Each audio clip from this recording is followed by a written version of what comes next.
Welcome, friends. Dr. Lisa here, cancer physical therapist and bone fit trained exercise professional. And welcome to Brick House Bones, where each week I'm going to give 4 evidence-based exercises to help fracture-proof your body.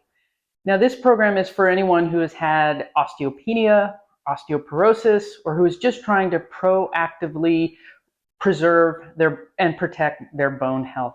Now, as always, check with your physician before starting any exercise program. And this is not medical advice, but general exercise education. So each week I'm covering 4 exercises that we know help impact our bone health and help prevent a fall, which is often the most common way that a fracture will occur. So we're going to address posture with one exercise, balance with another exercise, strength with a third exercise, and then either speed and power or impact with the 4th exercise.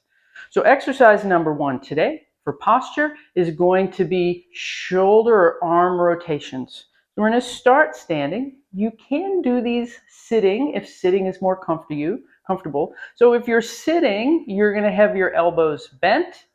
If you're standing, I'd like your arms long.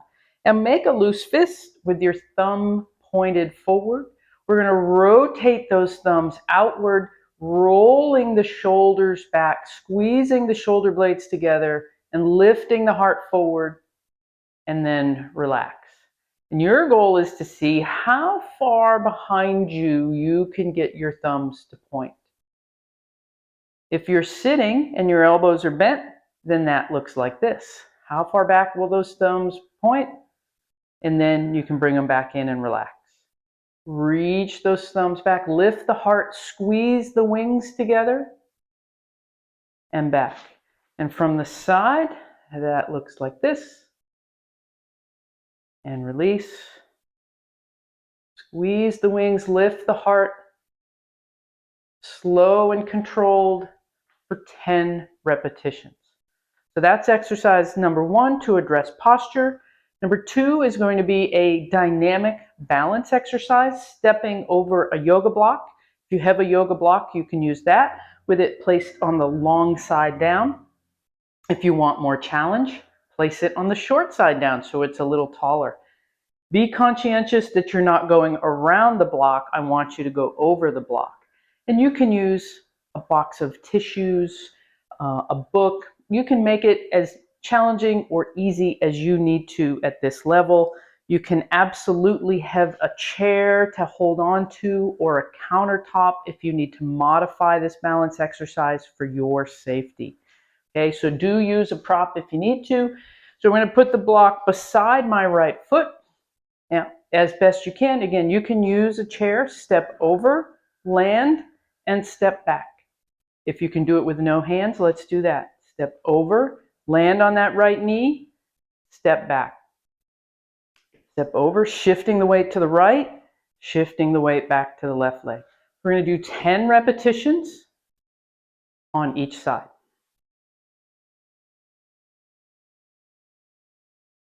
Moving in lateral or sideways directions is really important at helping to prevent a fall. More often than not, if someone sustains an osteoporotic hip fracture, that fall went to the side versus forwards or backwards. So it's important that we incorporate exercises that move us laterally or sideways to help train for that. Okay, now if you repeated your 10, now you can just pause the video and go ahead and do 10 repetitions on the other side. Now we'll move on to the strength component of this 4x4 exercise routine. So I have a dumbbell. You can use a dumbbell. You can use a gallon of milk. You can use no weight at all if you just want to learn how to do this movement. And we're going to hold the weight to the front. You can also use a kettlebell if you have that, but any weight. And I want that weight to be held in the palms of your hands with your fingers pointed up, and then you can wrap it around if you want to. This is called a goblet position, as if you're holding a goblet in your hand. And we want that weight to be close to our body, close to our chest. Now with this weight in front, it automatically cues our trunk because the weight is sort of pulling us down.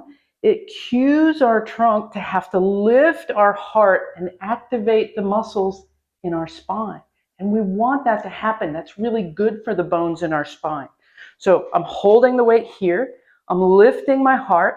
My feet are about hip width apart or just slightly wider. And I'm just going to reach my tailbone slightly back and down, hinging at the hip joint and right back up. So this would be considered a goblet squat. Okay, taking our time on the way down. Coming up can be a little bit quicker if that's more comfortable. Keeping a long spine. Eyes can be slightly ahead, about 6 to 10 feet. And we're going for 8 to 12 repetitions. So this is a strength exercise. 8 to 12 repetitions where that's relatively difficult, relatively hard. We want to challenge those muscles. So if you get to number 8, it's super easy. You get to number 12, no problem. Please add weight. If you get to number 8 and you really don't think you could do one more, perfect. You're at the perfect weight. Give it time to get stronger. Now take at least 2 minutes rest and then repeat that again. Now in the beginning, you can start with just one set. And the next time you do that exercise, maybe you take 2 minutes rest and you do 2 sets. And the third time you do this routine, you take 2 minutes rest and you do 3 sets. You can give yourself that time to adjust and adapt to the new exercise if you want to minimize any muscle soreness, which is just very common when you start a new exercise program. So 2 minutes rest in between sets, up to 3 sets, 8 to 12 repetitions. If you can do 12, you probably need to increase the weight. All right, good job. Now, lastly, we're going to do impact. And we're going to do impact in the form of heel drops. Now, heel drops are relatively easy to do. And if you're a little worried about joint pain in other joints, you can really modify how hard you hit. You can keep shoes on. You can do it on a softer padded surface, like a carpeted surface. As you build that tolerance for that, you can do it on a harder surface like a wood floor or tile floor. And as you get better, you can remove some of the cushioning in your shoes and use a shoe with thinner support, or even try to do it without shoes as you get better. But give your body time to adapt to this impact. Give your hips and knees and feet time to adapt. So I always tell people to start with 10 to 20 repetitions. Now, there's a lot of protocols that talk about doing 100 or 150 of these a day, and that's great. But don't expect that you just start off with that. Start off slow and build up to being able to do 100 to 150 of these spread throughout the day. You can hang on or not, whatever works for you. We're going to rise up on the toes, land on the heels. Rise up on the toes, land on the heels. And you can see it makes a little bit of noise when I hit. You feel that impact or that shock through the lower body. Even up to kind of like mid-chest, you feel that. Now, if you're just starting these, maybe you land a little softer. That's okay. Maybe you want to do one side and the other side. That's okay too. So you can modify that a little bit. Please start gently.